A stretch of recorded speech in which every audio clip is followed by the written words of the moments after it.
All right, in 6.2, we are going to look at sum and difference formulas, okay? And they are all listed right here at the top of your paper.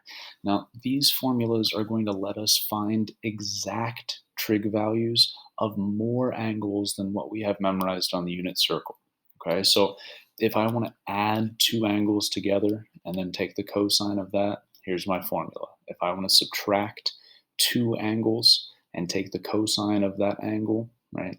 The difference of two different angles, this is the formula to do that. Okay, so in terms of memorizing these for a test, you will need to memorize the cosine and the sine formulas.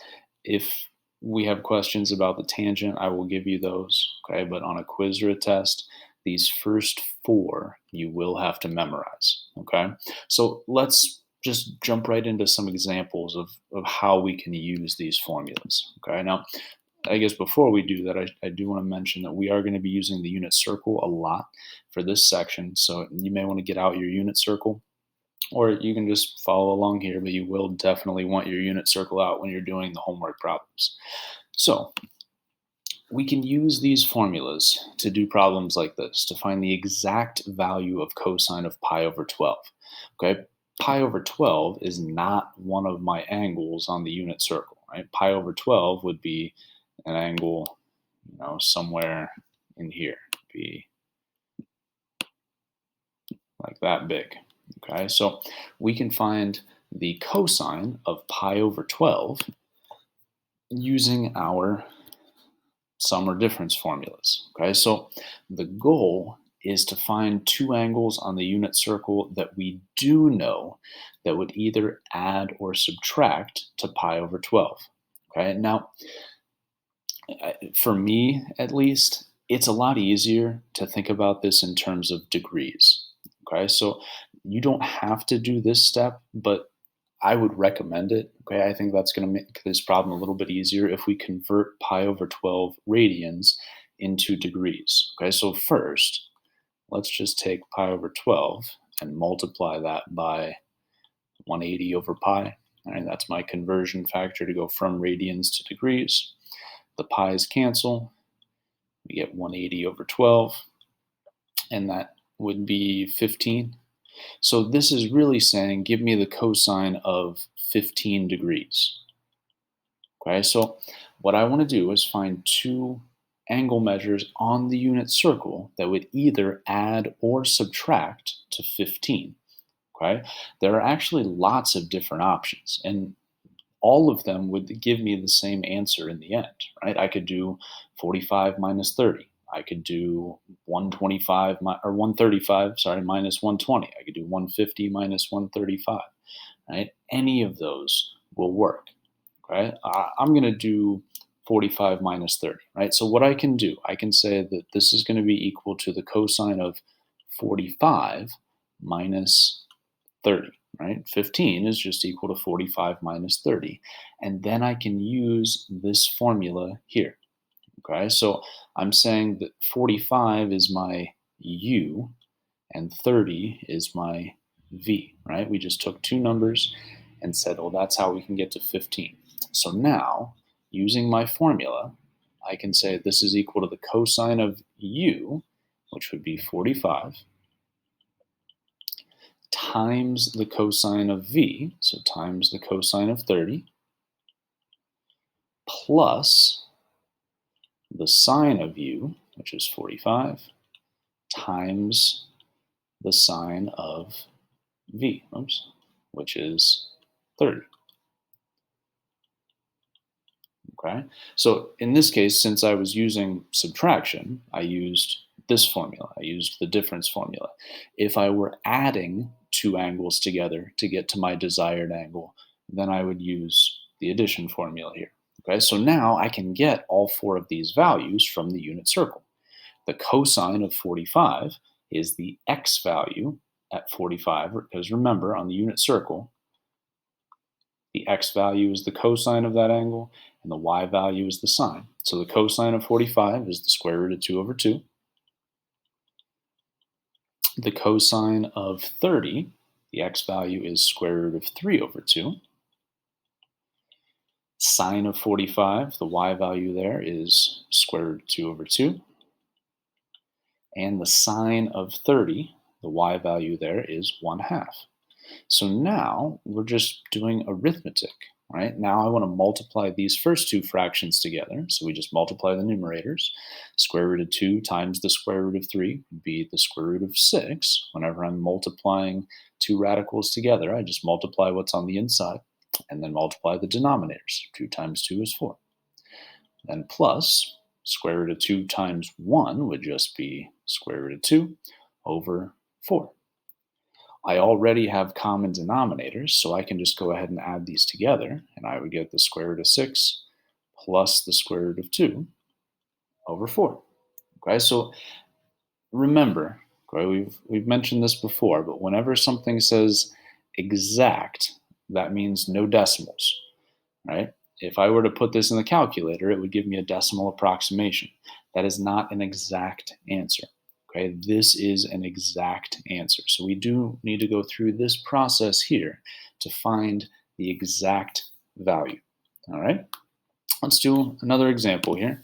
Let's do a sine example. So again, we need to look at our formulas for sine, right? Our sum and difference formulas. And again, our goal is just to find two of the values that we know on the unit circle that would either add or subtract to 75.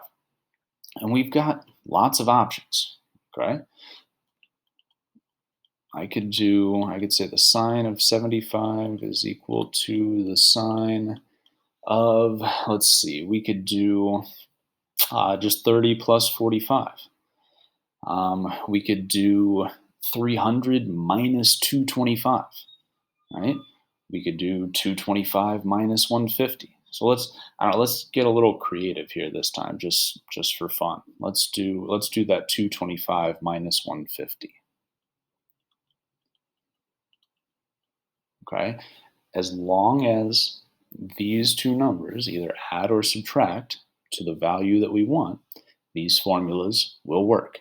Okay, so this time we're doing our difference formula for sine. So 225 is my u in this formula. 150 is my v. So this is going to be sine of 225 times cosine of 150 minus cosine of 225 times sine of 150. Okay, and again, we're just going to get each of these values from the unit circle. So the sine at 225, the y value would be negative square root of 2 over 2. The cosine at 150 is the x value, so negative square root of 3 over 2. Minus cosine at 225 is negative square root of 2 over 2. Times the sine at 150 is 1/2. So here we've got a negative times a negative, so that's going to be a positive square root of 6 over 4 here. Then we've got a negative square root of 2 times 1, so minus negative square root of 2 over 4. Now we do have this double negative, so this will end up being addition. And we end up with the square root of 6 plus the square root of 2 over 4. Okay. Now, it is a coincidence that we got the same answer here as we did here. Okay. Well, I guess not quite a coincidence. I could explain why they're the same answer, but the answers to these questions are not always going to be the same. Please don't think that these are always going to be the same answer. Okay. Let's do one more example here. Let's do one with tangent. Okay, so yet again, our goal is just to find two numbers, two angles that we know on the unit circle that will either add or subtract to 105. And then we're going to use our formulas here. Okay, so to find two numbers that add or subtract to 105, I don't know. Let's see. We could do one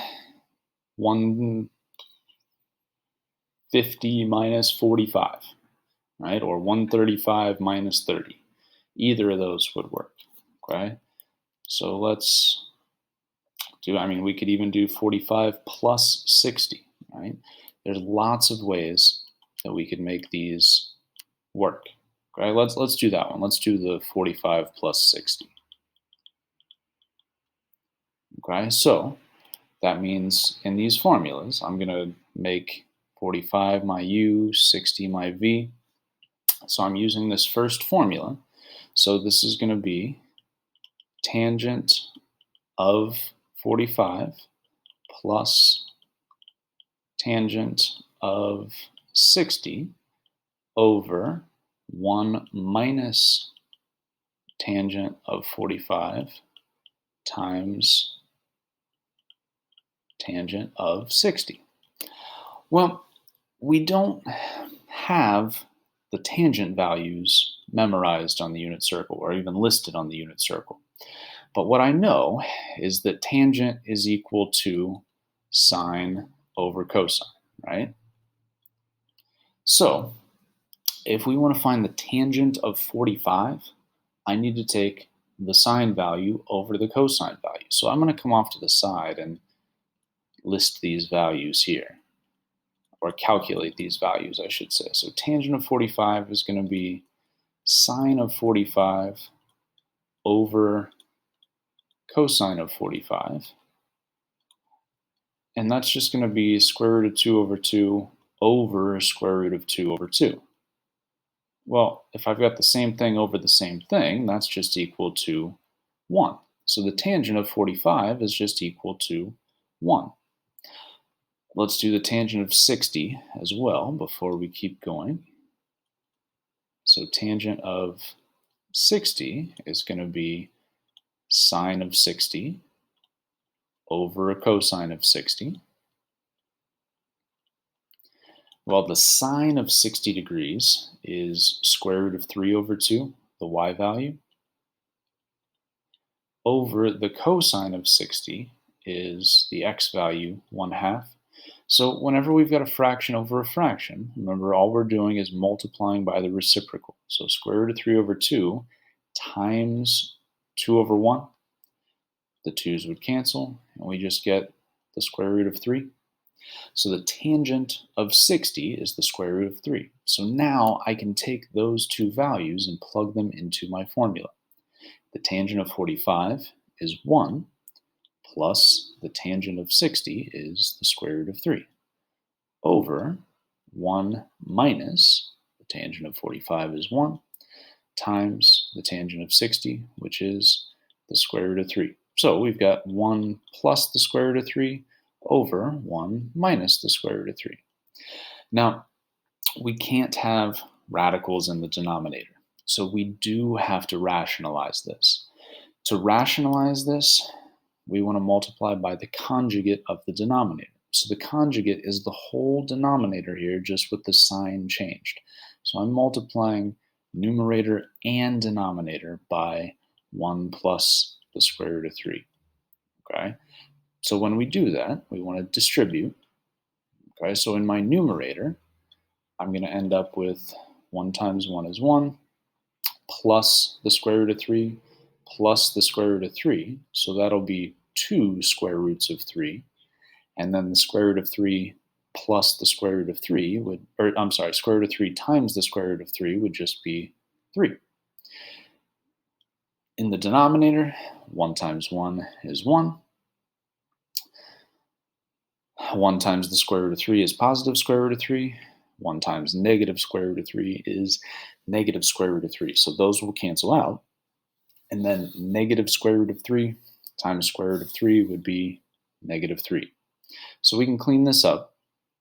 In my numerator, I can combine the 1 and the 3 and get 4. So 4 plus 2 radical 3 over 1 minus 3 would be negative 2. So we can clean this up even more. If I split this into two different fractions, I'll have 4 over negative 2 plus 2 radical 3 over negative 2. 4 divided by negative 2 is just negative 2. and then I can cancel these 2's here, and I'm just left with minus square root of 3. Okay, so the tangents do usually require a little bit more work.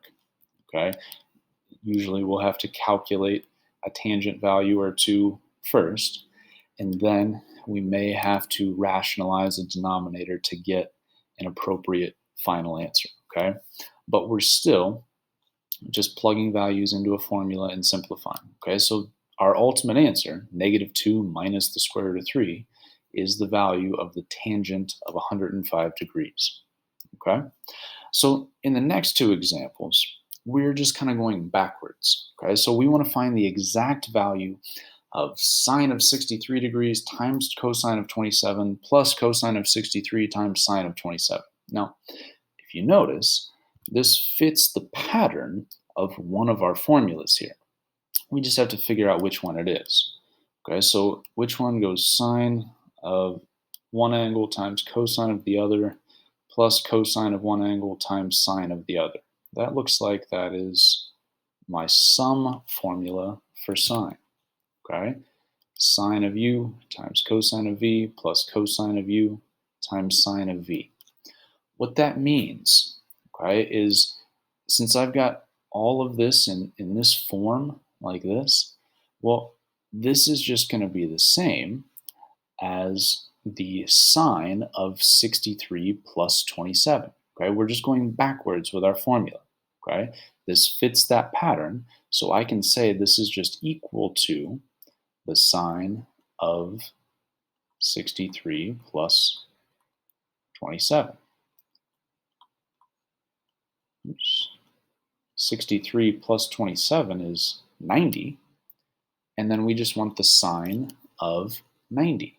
Okay, so we can go back to our unit circle. The sine of 90 degrees, the y value there is 1. So this whole thing is just equal to 1. Okay, we're just going backwards, just trying to find what formula this fits. So let's do one more example. Okay, here we've got cosine of pi over 2 times cosine of pi over 3 minus sine of pi over 2 times sine of pi over 3. So again, trying to see which pattern this fits. Well, it looks like that is this one, right? My sum formula for cosine. So what that means is I can just rewrite this and say this is equal to the cosine of my first angle, pi over 2, plus the cosine, or I'm sorry, plus my second angle. Now, you could, if you wanted, convert these to degrees. If that's easier for you to add, that's perfectly fine. But I'm going to keep these in radians just so that we can see a problem done with radians.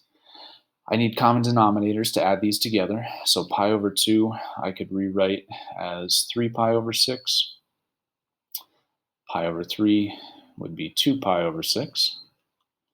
And then this would be 5 pi over 6. So I want the cosine of 5 pi over 6. If I go to my unit circle, the cosine here is negative square root of 3 over 2. So the answer, all of this is just equal to negative square root of 3 over 2. Okay? In the final example on your notes, we're going to do a problem that's very similar to one that we've already done, except we're going to add an element to it. Okay, so here we're given that sine of some angle is negative 3/5, cosine of a different angle is 24 over 25. We're told which quadrant each angle is in, and then we want to use all of that information to find the exact value of the sine of the sum of the angles and tangent of the difference. So what we want to do first here is sketch out the situation. Okay, for my angle u, well, first I'm told that u is between pi and 3 pi over 2. That means it's in quadrant 3, right? Pi and 3 pi over 2 would be somewhere in this quadrant. So I'm going to draw a triangle. I'm going to say, let me Clean that up a little bit. This is my angle U, okay? And what I know about that angle is the sine is -3/5. So sine, we know, is the opposite side over the hypotenuse. We would need to find the other side here. To do that, we can just use Pythagorean theorem. Now, I would actually hope that you recognize this is a Pythagorean triple. So this value is just going to be 4 or -4 since we're in the fourth quadrant. Since my x value is negative here, it's a 3, 4, 5. But if you don't recognize that, you could always set this up using the Pythagorean theorem. That's perfectly fine. So then we would have a squared plus b squared equals c squared. We know 3 is one of the legs. We don't know the other leg, right?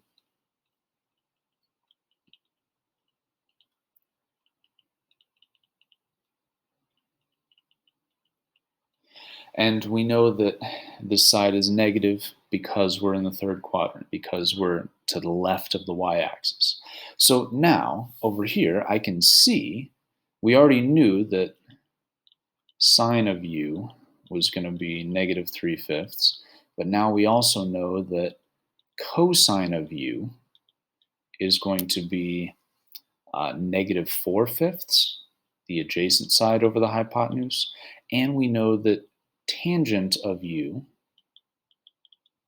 tangent is opposite over adjacent, so that'll be 3/4, right? Since those are both negative, this will end up being positive. Okay, I'm going to need all of these values to find both of these. We actually have to do that all over again for angle V. Okay, so let me do that off to the side here. I know that V is in the fourth quadrant. Okay, if it's between 3π/2 and 2π, angle V is going to be over here. Okay, so you do make sure you label these, when you're sketching it out. You've got angle U, you've got angle V, and I know the cosine is 24/25. So cosine is adjacent over hypotenuse. We would need to find the third side here. This is, again, a Pythagorean triple. It is 7, 24, 25. I'm not going to write out Pythagorean theorem for this one. Okay? If you do recognize it's a Pythagorean triple, great. If not, perfectly fine to use the Pythagorean theorem.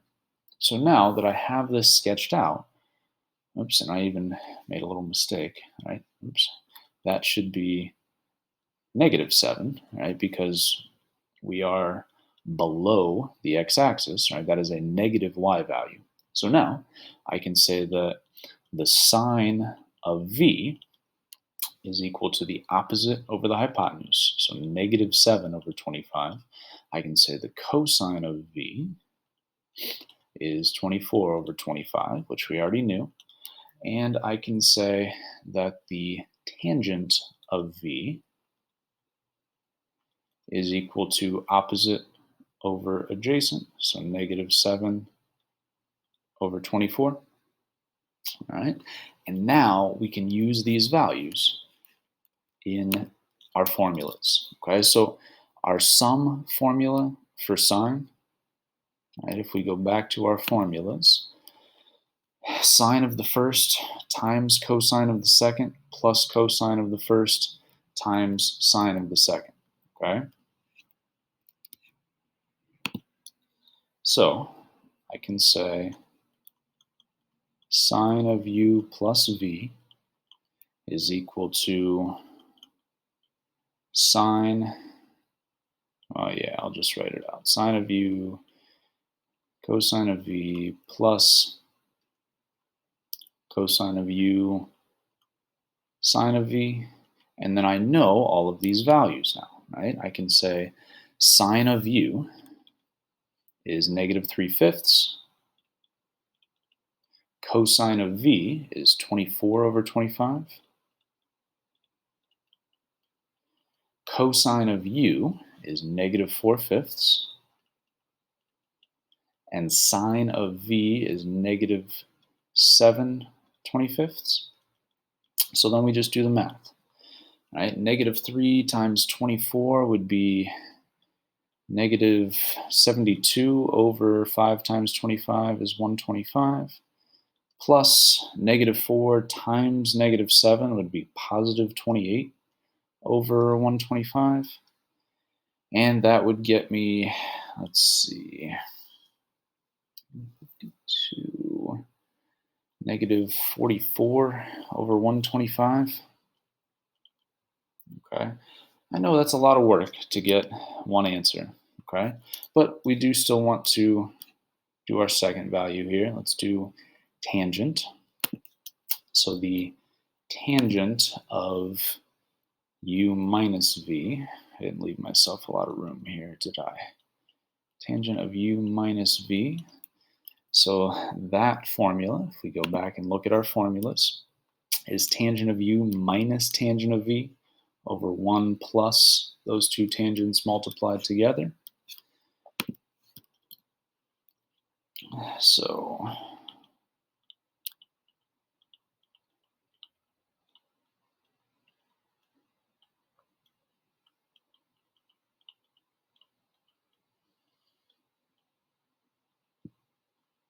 and I know all of those values, right? So tangent of u is 3 over 4 minus tangent of v is negative 7 over 24 over 1 plus tangent of u, which is 3/4, times negative 7 over 24. So now we just need to do the arithmetic. So in my numerator, I need common denominators, right? So if I multiply this one by 6 over 6, I would get 18 over 24. And then this would be plus, right, because the double negative, plus 7 over 24. And then in the denominator, before I add those, I'll go ahead and multiply these together. So 3 times negative 7 would be negative 21 over 4 times 24 would be 96. So in my numerator, we get 24 or 25 over 24. And in the denominator, we'll need common denominators here. So 1 I can write as 96 over 96, right? Plus a negative 21 over 96, I can just write as minus. So 25 over 24 over, let's see, that would be 75 over 96. I can rewrite this now as a multiplication problem. So 25 over 24, I'm multiplying by the reciprocal, right? So times 96 over 75. Now, I can make this problem a lot easier by canceling out common factors, right? I know that 25 over 75 would reduce to 1/3.